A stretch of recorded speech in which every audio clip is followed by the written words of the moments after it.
Welcome to my channel. The case of Kathleen Peterson.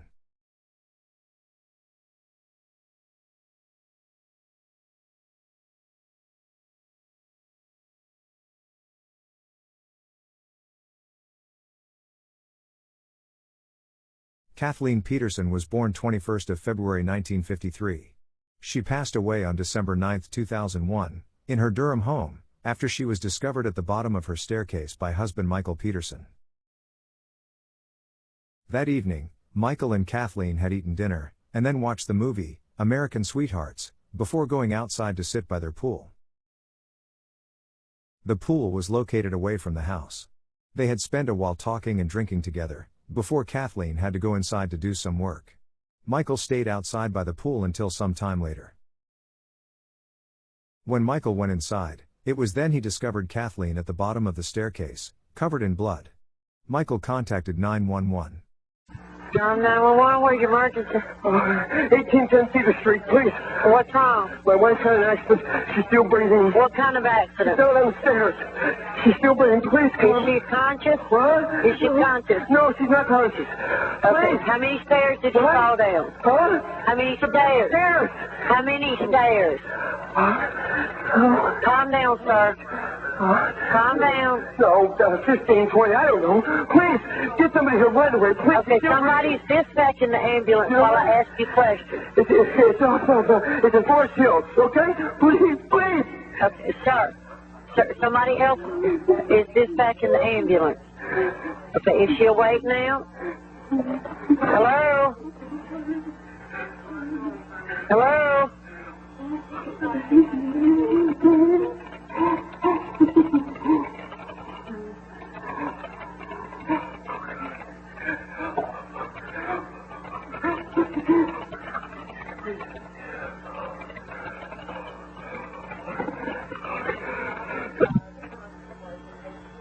Tom 911, where's your emergency? Where are they?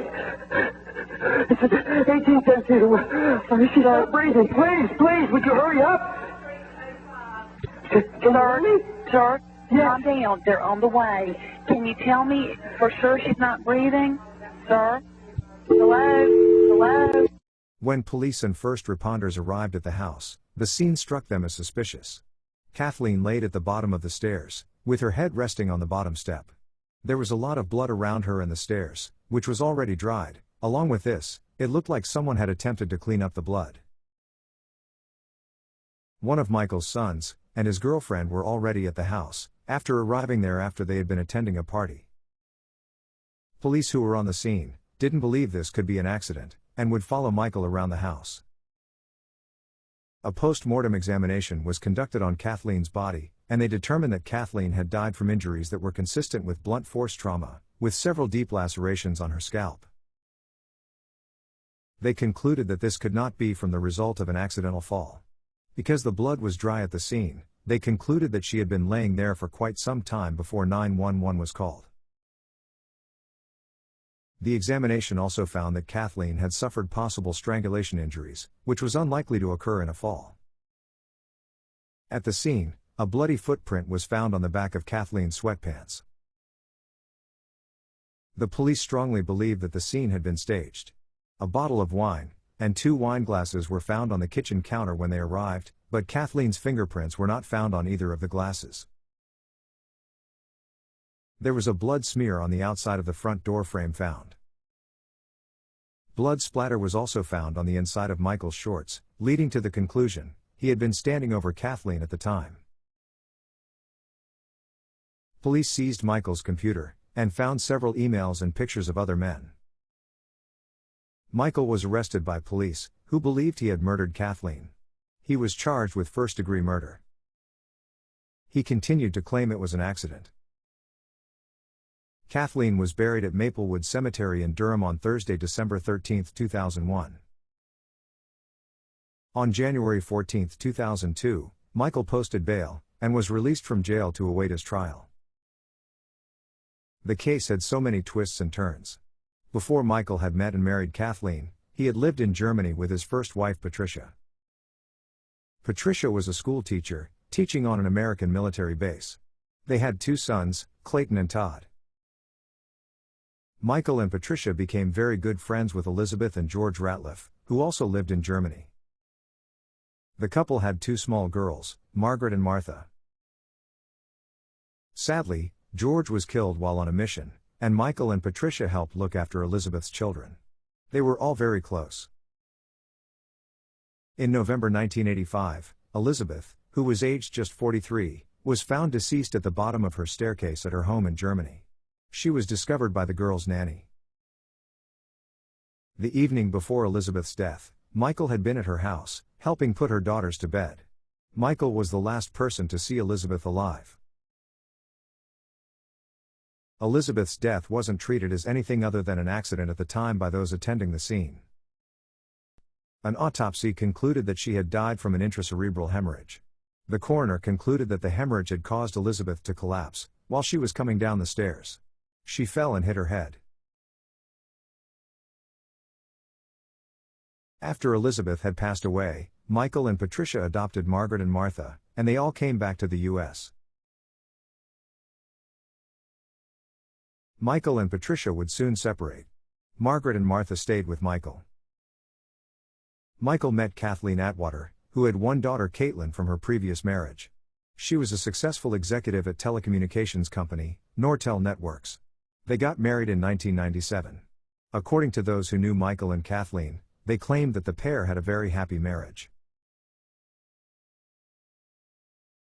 Michael was a former newspaper columnist and a novelist. At the time he was a newspaper columnist, he had upset many people with his writing. Michael Peterson's trial began in July 2003 in Durham. Michael's sexuality was brought into question. Several images of naked men had been found on his computer, along with an email exchange with male escort, Brent Woolgamout, who Michael was planning on meeting up with. The trial divided the family, with Kathleen's daughter and Kathleen's sisters believing he was guilty. Caitlin filed a wrongful death lawsuit against Michael for the death of her mother. She was awarded $25 million. The prosecutor claimed that Kathleen had not known about Michael's sexuality, and she had gone to his computer to do work, and discovered these images and emails. An argument then erupted, and an altercation ensued, where Michael hit Kathleen several times in anger, leading to her death. The weapon the prosecutor claimed he had used was a blow poke. This wasn't found at the Petersons' home, and would only be found in the garage, while the trial was ongoing. Of course, at the trial, Elizabeth Ratliff's death was also brought up. They found it highly suspicious that both Elizabeth and Kathleen had both been found deceased at the bottom of the staircase. Elizabeth's body was exhumed and re-examined by the exact same ME who had examined Kathleen. The ME ruled that Elizabeth's death was a homicide, and Michael became the prime suspect in her death also. The prosecutors in the case were District Attorney Jim Hardin and Assistant District Attorney Frida Black. The main part of their case was the autopsy report, which showed multiple lacerations in her skull, but it is noted that Kathleen had no skull fractures. They claimed it was not possible to get this amount of lacerations from a fall down the staircase, even if she had fallen down several steps. They did fail to prove in the trial that the blow poke was the actual murder weapon. It is worth noting that Michael would often criticize the police and Jim Hardin in his newspaper column.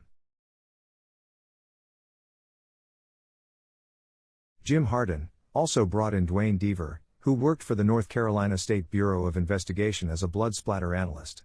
Dwayne was an important witness for the prosecution. He would testify that the blood splatter patterns on the walls and stairs were consistent with a person being beaten to death. He was very detailed in his explanation, which the jury would later say, convinced them that Kathleen had been murdered.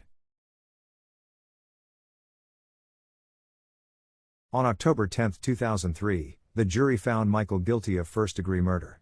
He was sentenced to life in prison, without parole. Michael spent 8 years in prison. It wasn't until the case of Greg Taylor was brought into question that he had any hope of pleading his innocence. Dwayne Deaver had been a blood splatter expert in the trial of Greg Taylor, who was sent to prison for a crime he didn't commit.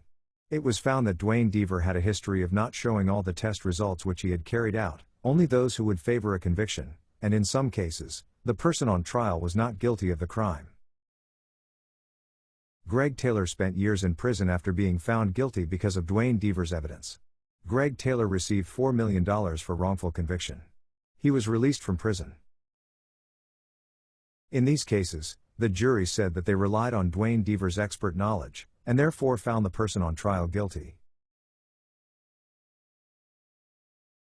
Judge Orlando Hudson Jr. ruled that Dwayne Deaver had perjured himself during the Michael Peterson trial. Michael was awarded a new trial. Dwayne Deaver would be let go from the State Bureau of Investigations, but would later be rehired in 2014. Michael Peterson was released from prison to await a new trial. The legal battle went on all the way up to 2017, when Michael entered an offered plea to voluntary manslaughter, in order to end the whole thing. He did not believe if he went to trial, this would be any different from the last. He didn't believe in the system giving him a fair trial. Michael Peterson has consistently maintained his innocence in Kathleen's death. Michael's attorney David Rudolph had been with Michael all through the years. In interviews, Michael maintains he still doesn't know what really happened to Kathleen, but he had nothing to do with this. Michael is a free man today. He went on to publish 2 books about the case, with all profits from the book being donated to charity.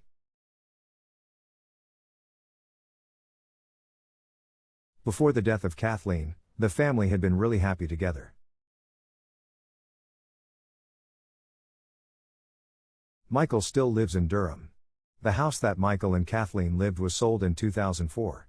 The house was sold a few more times. Who now lives there is unknown.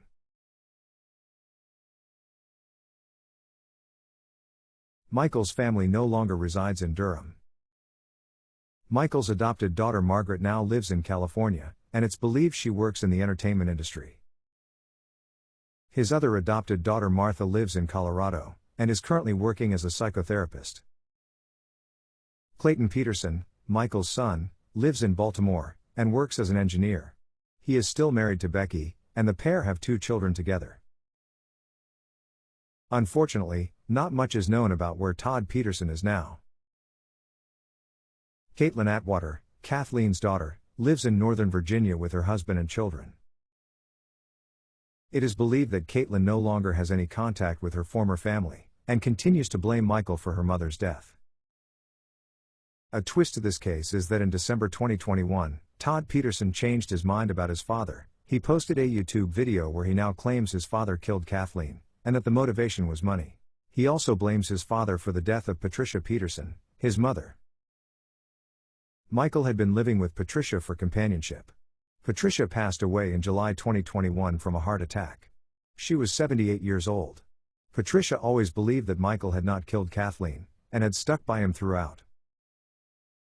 It is worth noting that Kathleen apparently had a $1.4 or $1.8 million life insurance policy at the time of her death.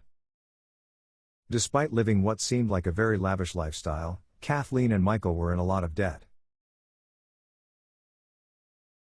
Kathleen was also the sole owner of the couple's mansion, and Michael knew without Kathleen's wages he would be unable to help support his 2 sons. There was at the time a fear that Kathleen may lose her job through company cutbacks. There has been a theory about the death of Kathleen, which was never proved. It is suggested that Kathleen, after doing her work, had gone outside to place some Christmas decorations, and had been attacked by an owl. It was found that she had microscopic owl feathers in her hair and hands, which led to the theory she had been pulling at her hair when the owl attacked, and this is the reason they were in her hands when she was found. I had never heard about this case, until I saw a Netflix documentary, The Staircase. The case was filmed by a French film crew, and detailed the aftermath of the crime, the trial, and what happened to Michael after being released from prison. Michael, while in prison, and on his release, had a relationship with one of the film crew, Sophie Brunette. Michael continues to live in Durham, despite people believing he killed Kathleen.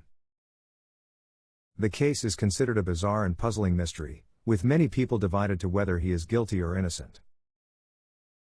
Unfortunately, only Michael and Kathleen know what happened on that tragic night, and only one is left to tell their side of the story. Evidence that Michael Peterson is guilty of murder. Michael was bisexual, and it is believed that Kathleen had no knowledge of this, and she discovered this on that fateful evening when using his computer. Elizabeth Ratliff also died at the bottom of her staircase, and Michael was the last one to be with her the previous evening. There was a footprint on Kathleen's sweatpants, which was found to be from Michael's shoe, which would not fit with Michael's accounts of the evening. There was evidence at the scene that someone had tried to wipe the blood up. Michael was the only person in the house when Kathleen died. The blood was almost dried when the emergency services arrived at the scene, giving the indication that she had been laying there for quite some time. Michael and Kathleen had been sitting by the pool in December, at night, and he was wearing only shorts and a t-shirt in December weather conditions, and he had been out there for quite some time. The couple were in a lot of debt, and he had gotten used to their lavish lifestyle. There was no sign of a break-in, or that someone else was in the house when Kathleen went back inside. Kathleen is said to have been a very confident person, who would have fought an intruder off if she was being attacked. The autopsy report found that she could have been strangled, which wouldn't have occurred if she just fell down the stairs.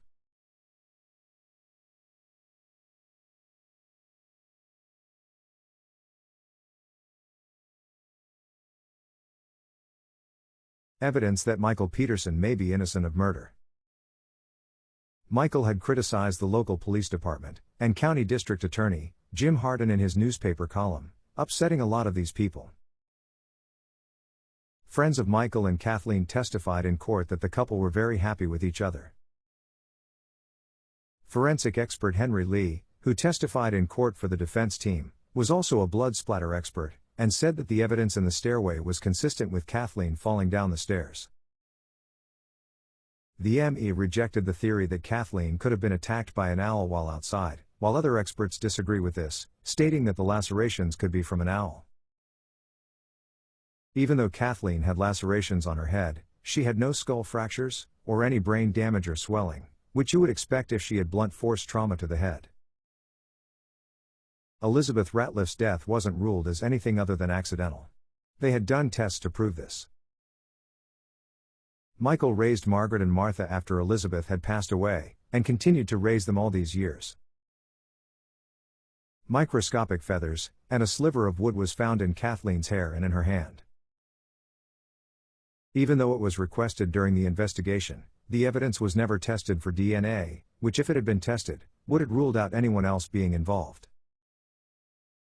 The evidence, which had been stored after the trial, was not stored correctly, which meant that if the defense team had wanted to test the clothing for DNA evidence at a new trial, this wouldn't have been able to happen.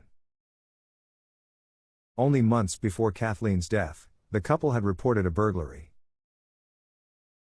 The blood could have been dried, as it's unclear how long Michael was out by the pool before coming back in to discover Kathleen's body.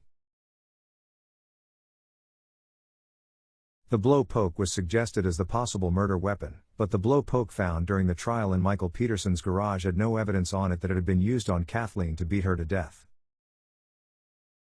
Kathleen had blood on the bottom of her feet, which suggested she had tried to get up and slipped again, meaning she could have hit her head on the stairs several times. I will leave it up to you to decide if you think Michael Peterson killed Kathleen that night. There is evidence for his guilt, and evidence suggesting it was just a tragic accident. In memory of Kathleen Peterson.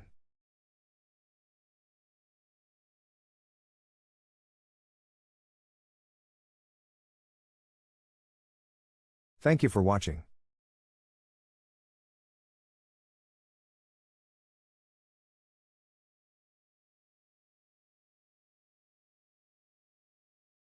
Please subscribe to my channel to view other content.